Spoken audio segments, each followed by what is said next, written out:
The ASUS Fonepad is a tablet with phone functionality, meaning you can put it up to your ear and talk, as strange as it may sound. Will it be enough for you to buy it? Well, let's answer that question. I'm Anton D. Nod, this is Pocket Now, and you're watching the ASUS Fonepad review. Let's go check it out. The ASUS Fonepad is one of the first tablet-smartphone crossovers. Thanks to Samsung, we are by now familiar with the phablet concept of a smartphone-tablet hybrid, but the Fonepad is a tablet with phone capabilities. One of its main selling points is the earpiece at the top, a bold addition to a 7-inch form factor. Will it make you leave your phone at home? And more importantly, could this be your one and only daily driver? For the full text of the ASUS Fonepad review, including benchmarks and more, make sure to check out pocketnow.com and follow us in the links in the description. On the outside, the Fonepad shockingly resembles the Nexus 7. That's because ASUS is the company behind both of them. However, they replaced the plastic back on the Google tablet with the aluminum cover, which is both good and bad, depending on which side you are on, looks or durability. Behind the aluminum and front glass, there's an Intel Atom Z2420 processor clocked at 1.2 GHz with a single core. 1 GB of RAM tries to help it, in addition to the PowerVR SGX 540 GPU. You can choose between 8 and 16 GB of storage options, and of course, whatever you choose, you can expand it via microSD card slot, and if you are lucky to live in a region where the Fonepad has a back camera, you'll find good use of the 3.1 megapixel shooter on the back. Else, you're stuck with the 1.2 megapixel webcam. Our review unit has compatible radios for GSM and HSDPA operation in addition to the usual Wi-Fi, GPS, Bluetooth radios. No, there's no NFC on the Fonepad. Powering everything is Android 4.1.2 out of the box and a 4270 mAh battery. There are two things setting the Fonepad apart from the Nexus 7, the earpiece and the processor. After using the Fonepad exclusively for a week, believe me when I'll tell you this, people will give you the looks, wherever you are, once you take a call on your tablet. If you're like me and you don't really care, you'll finally be able to leave your phone at home while you're out.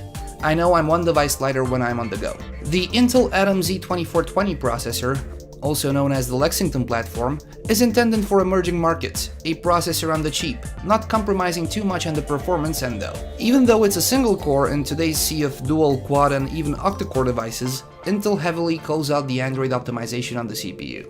On the software side, you're greeted with Android 4.1.2 out of the box, with a light ASUS skin on top of it which tries to keep things as close to stock as possible. The custom notification shade on the ASUS keyboard can be easily disabled by flipping a switch to revert everything to the way Google intended Android to be.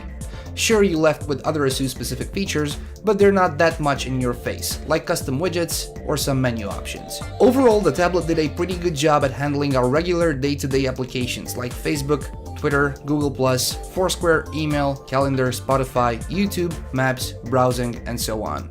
It isn't instant, but it isn't frustrating either. It does a decent job until you throw a high-end game at it, where it occasionally stutters.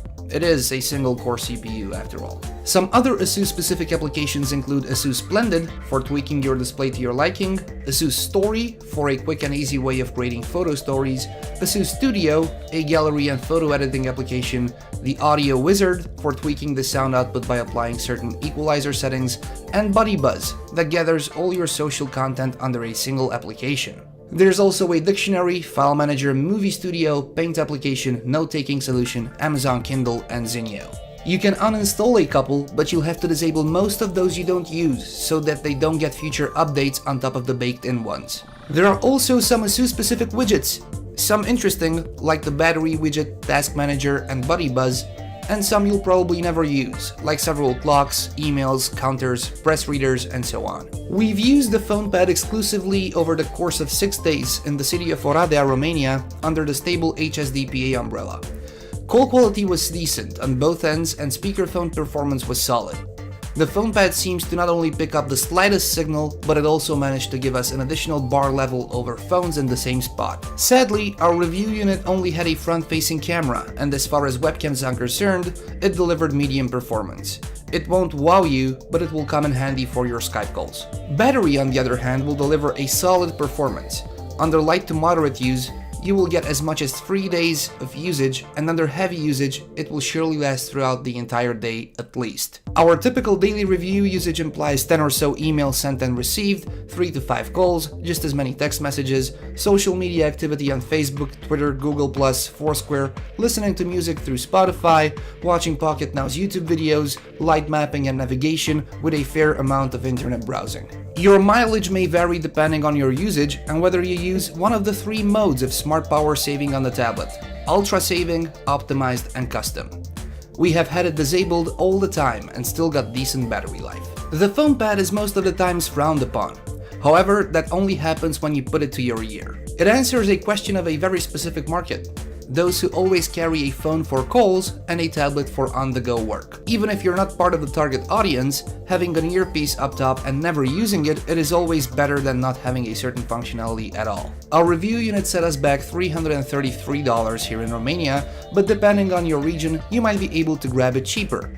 If you're lucky, you might also be able to get the camera-enabled version too. We'll rate the ASUS Fonepad an 8 out of 10 because even though it has an earpiece and the Intel processor is doing an excellent job at light to moderate load, it often has trouble keeping up under heavy load. That, plus the screen, is moderate.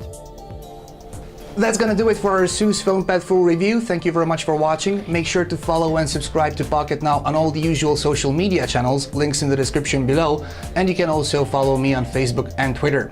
If you like this video, please give us a thumbs up. I've been Anton Dinaj. Thank you very much for watching. Till next time.